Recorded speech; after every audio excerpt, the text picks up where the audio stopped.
So Tim and I are excited to be back in Germany. We visited this area about 3 years ago and absolutely fell in love. And this time we came back with his parents, and now we have Tim's cousin Matt, who's with us.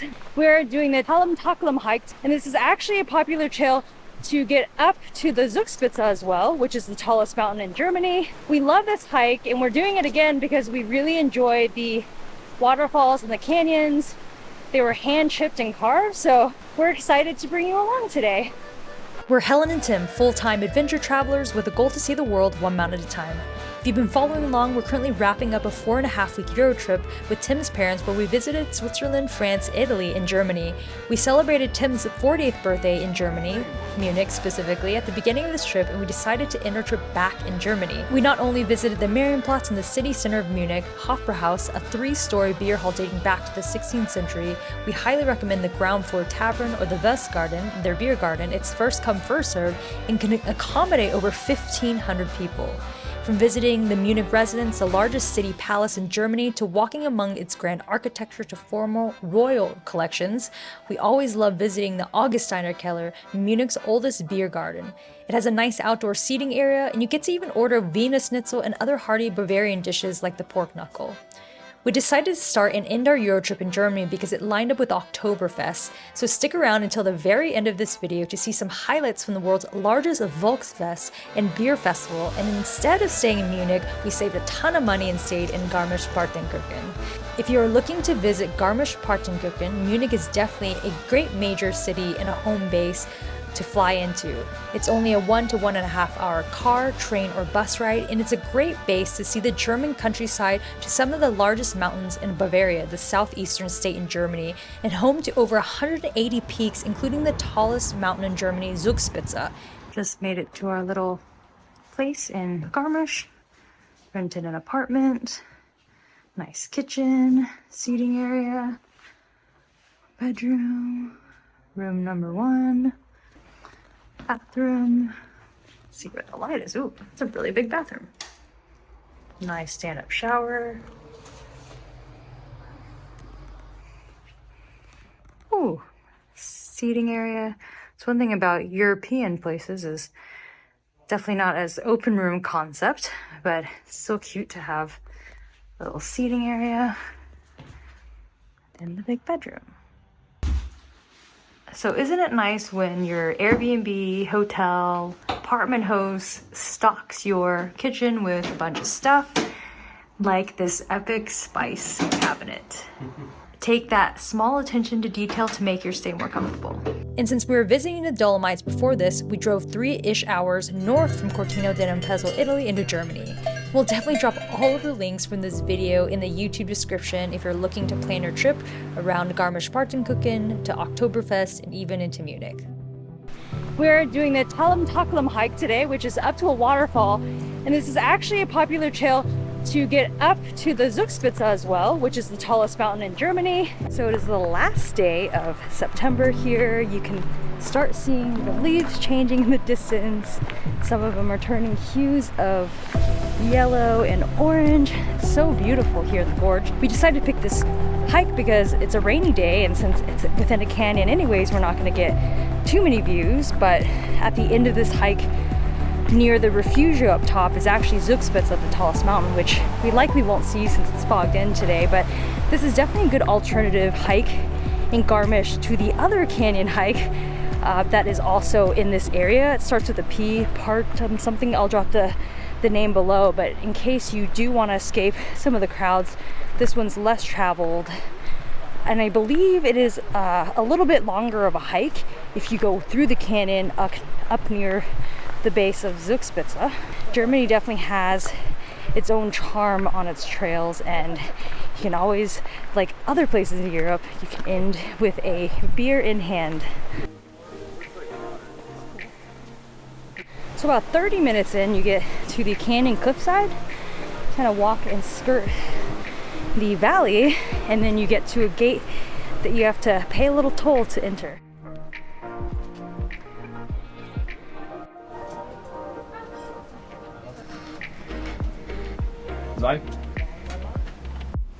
Cash only. We just paid our fee. Isn't too busy. It's about 3:20 here in the afternoon, and it is a Saturday, so I can imagine it's still going to be pretty busy as we go through the canyon, and we're going to probably run into a lot of people coming the opposite direction. So we are walking through the museum that tells you about the history of the construction of the gorge. A lot of interesting pictures. I think most of it's actually in German. There's a lot of really cool old historical photos.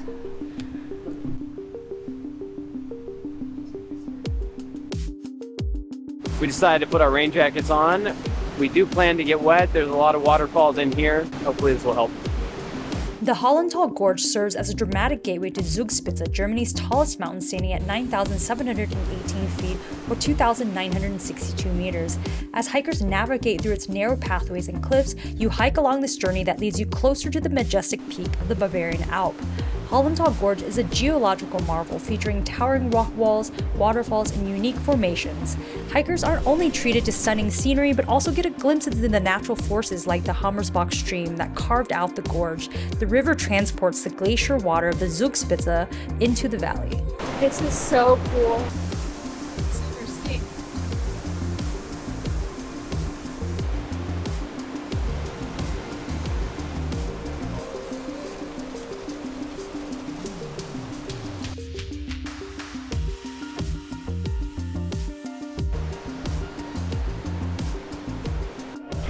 For Halloween, like a spooky walk. Oh, like a haunted house? Yeah, it'd be very cool. Jump out and scare the crap out of you.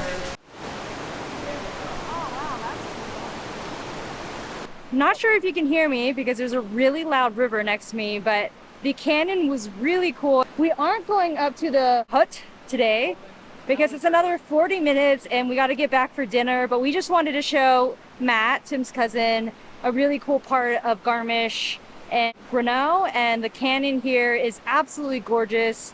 So we went about 1,700 feet in elevation gain, just over 3 miles. It's about an hour and a half into the base of the canyon, or the end of the canyon with the bridge, and now we're gonna turn around and head back down.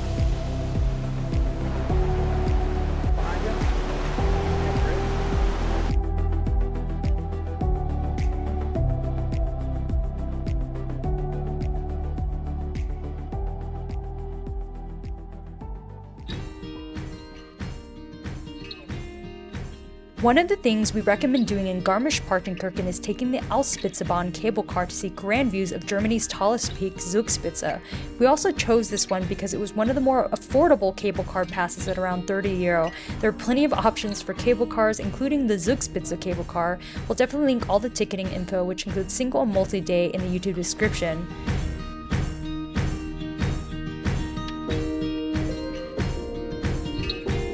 That's pretty cool. You can see the bottom. Explore the Weiterstein range, where the majestic Alpspitze and the Zugspitze stand guard, providing breathtaking vistas and hiking opportunities of all levels. We love this area because of the variety of hiking trails and the gondolas that easily connect, so you could explore different parts of the Alpspitze and overlook the valley that Garmisch-Partenkirchen sits within. Garmisch-Partenkirchen is a very, very charming mountain town and one of our favorites in Germany, and its namesake came from the merger of two historic villages in 1935 in anticipation for the 1936 Winter Olympic Games. We'll definitely always come back to use this as a home base for other places in Germany, as well as Oktoberfest in the future. We're on our way to Oktoberfest. We're an hour away and we're saving quite a bit of money by staying outside of Munich. Quite a bit. Like 1,500, quite a bit. There are helpful signs at the train station that point you to Oktoberfest. If you're coming to Oktoberfest and you don't want to spend the money to buy your own lederhosen or dirndls, you can actually come to one of many places to rent them for the day. This one has the best SEO. Yeah, #1 on Google. It's about €55 per rental, and there's some for €35 too. And cash only. So we made it to Oktoberfest, Helen and Tim Travel, Oktoberfest edition. Look how cool this is.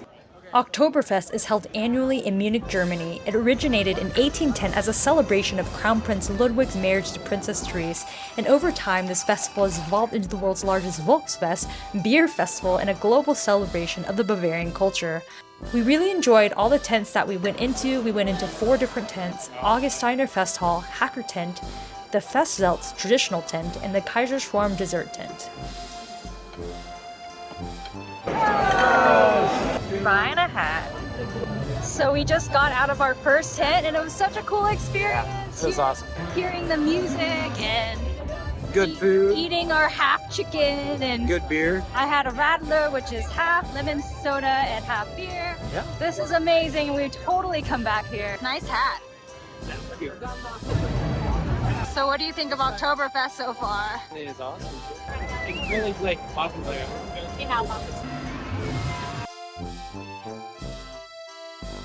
We got currywurst and pommes frites. This is the dessert tent here in Oktoberfest.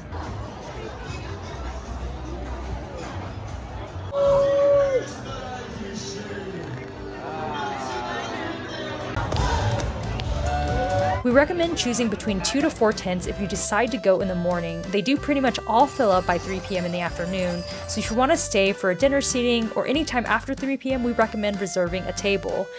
After 4 p.m., we weren't really able to find a table anywhere, so we decided to walk around the festival grounds and grabbed a bite to eat at the many outdoor vendors. Oktoberfest runs 10 a.m. to 11:30 p.m. daily from the end of September into the first week of October. We went to Oktoberfest on the last Friday, and we visited during the morning and lunch hour because of the low-key vibe. Thanks so much for joining in on our adventure. Make sure to hit that like button if you enjoyed this video. Subscribe to our YouTube channel, Helen and Tim Travel, and we'll see you on the next trail.